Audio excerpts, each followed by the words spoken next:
Я собрала...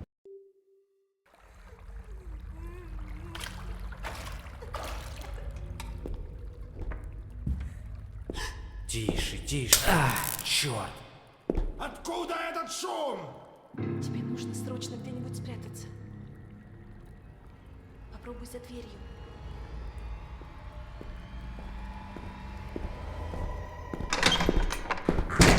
Что за шум здесь был? Простите, я случайно облокотилась на горячую трубу и обожглась.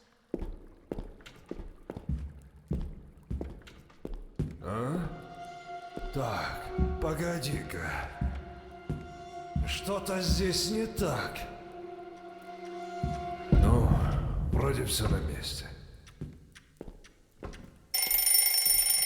Ну что, пришло время покончить с этим.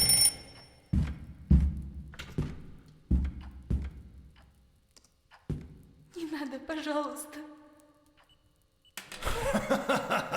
Думаешь, я этого хотел? Я ни в чем не виноват. Я знаю.